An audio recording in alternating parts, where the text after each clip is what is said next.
Hey, what is going on YouTube? My name is James and welcome back to another video. So today we're going to be taking a look at and reviewing the Vostok Komandirskie, however you say it.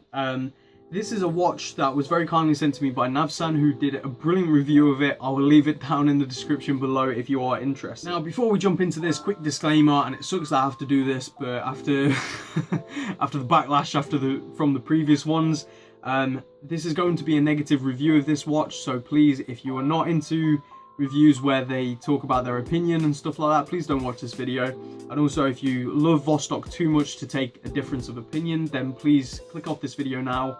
And also, I want to say, if you enjoy this watch, it doesn't matter what me or anyone else says. Wear it on your wrist, it's on your wrist. You know, if you enjoy it, that's great. A very good friend of mine, Jay Anthony, loves his Vostok Komandirskie. Although he has admitted it's pretty bad, but he loves it. So at the end of the day, wear what you enjoy. I'm wearing right now an Alpha Daytona Paul Newman, which is a homage watch, which feels like crap, but I love it. So I can understand loving something that feels like crap. Just don't lie to yourself, okay? That's all I'm gonna say. Anyway, let's jump into this review and get the hate brewing. Let's oh, this is gonna be painful. Let's jump into it. Okay, let's just get this review done so I can get this watch sent back to Nav. Nav sent me this watch, as I think I already said, so thank you very much. I really don't know how to do this review. I kind of want to do a proper full in-depth review like I usually do. You know, talking about the specs of the watch and the benefits and the cons and the pros and everything like that, but I just don't think it's worth it with this watch. The reason being, there's many great reviews out there that are covering the pros of this watch and going into detail about the wobbly crown and how that's beneficial, and the case back and the acrylic crystal and all this, that and the other. Also, a lot of you seem to already know about that, because when I made a video on the Amphibia, I got a lot of comments saying I'm an idiot and I didn't know what I was talking about. So clearly you guys know a lot more about it than I do. So I think this review, I'm just going to cover the basics, or not the basics, but just my opinions of the watch, which are negative. I don't get it, okay? I don't get the appeal.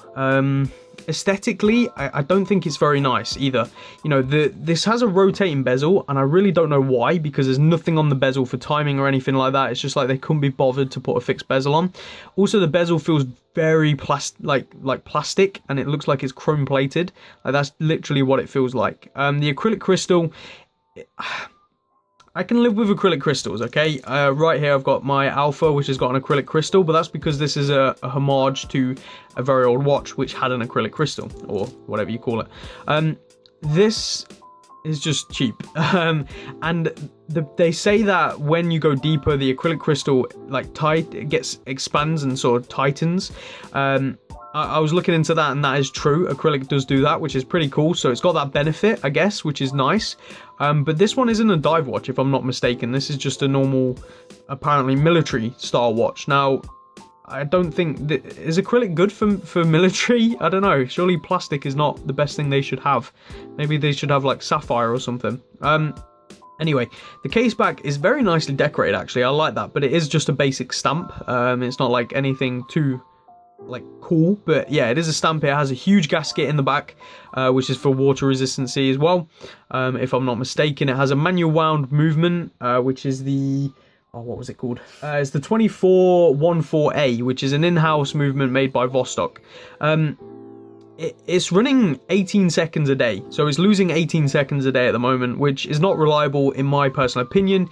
And everyone's argument to that would be, well, if you want reliability, just get a quartz watch. And yeah, that's a valid point. I could get a quartz watch, but what is the point in making a movement which is just not reliable? You know, I was quite annoyed that my Seiko SKX was running 8 seconds a day, and this is running like a lot more than that. So I just think it's worth mentioning, okay, before people start shooting me and saying get a quartz watch if you want accuracy. I agree, get a quartz watch if you want accuracy, but I kind of want my mechanical watches to run at least decent as well. But yeah, anyway, that's out of the way. The crown, it's got the same wobbly crown, which is apparently for shock resistancy, and so you don't break the crown, the stem.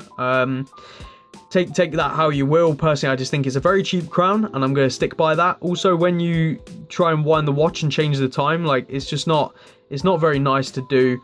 I find myself a lot of the time winding the watch when I'm trying to change the time, and changing the time when I'm trying to wind the watch.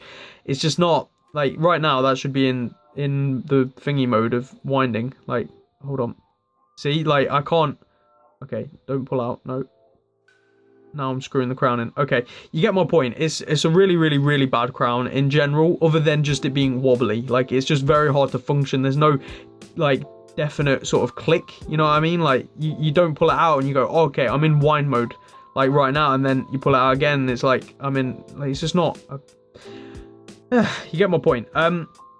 Another thing is, the look of it, like, it doesn't look nice. Let's take a closer look at the dial, okay? And I think I'm pretty confident Nav covered these sort of points in his video as well, in his review, which I highly advise you go watch, by the way. If you look at it, the distance between the 24-hour numerals in the middle and the exterior ones, the distance between them are ridiculous. Look how far apart, or how close 7 and 19 is, and then look how far 1 and 13 is, or like how close 14 and 2 is. You know, the distancing is ridiculous. Like 11 and 23 is almost touching. Yeah, you look at like 16 and 4, they're miles away. It just isn't done very well at all. The loom is dreadful. I've heard people call this loom good. It's nearly non-existent. It's that bad. The second hand just looks like a plastic stick. It's dreadful, a red second hand. I'm just not a fan at all of this watch. Aesthetically, it looks horrible. Seiko offer a military style dial, which is similar to this. My dad owns one. And if I'm not mistaken, you can pick these up for like 20, 30 quid. I think for 10, 20 pound more, you can pick up a second-hand Seiko 5 with the military dial. Just save for that, honestly. This is a pile of crap, if I'm completely honest. Now, before I just want to cover a couple of the criticisms last time, which were, and I think I'll get the same, that this isn't supposed to be a high-end watch. You know, it's a cheap watch, it's supposed to run, and it's supposed to last a long time. I don't doubt it will last a fairly long time, but I just... it's not worth it. It's not worth it, in my opinion. The reasoning I got before of why this was a good watch is, or my criticism was wrong, was because would I get into a 1969 Mustang and expect, you know, manually wound, like automatic winders for the windows and like heated seating and all that sort of stuff? And my answer to that is no, of course I wouldn't. But what kind of argument is that? This watch is not from the 70s. Let me get you an example. Okay, here's my example. This watch is from the 70s. This watch is from the 70s, just like that Mustang is. So I let it by with having an acrylic crystal, with being made of base metals, with having a pretty, like a good crown, but you know, you have to wind all the way past 4 AM until the date changes. I can let these things slide because it is from the 70s. This isn't from the 70s. This was made in 2016 in a factory during this day and age. If I got into a 2016 Mustang and still had window winders and, you know, it didn't have a stereo or anything like that, I would be pissed off because I've paid money for that and it's the day and age we live in now. You know what I mean? So to try and say that because of the 70s, when this watch was kind of introduced, it had all these technologies and these faults, I should be okay with it now on the modern watch made 2016 is ridiculous in my opinion. You know, I don't agree with that at all. I think they have to move on with the times, and these people who love this watch because of the 70s or whatever, I think are living in the past. And as long as you enjoy the watch and accept that this is a bad watch, I think it's completely fine. Do you get what I'm saying? I get the feeling not everyone's going to understand my criticism of the watch, and I completely get that, but I just don't think it's a good watch, and I think it is truly a waste of money. You know, you're better off going with a cheap Casio quartz watch than this, in my personal opinion.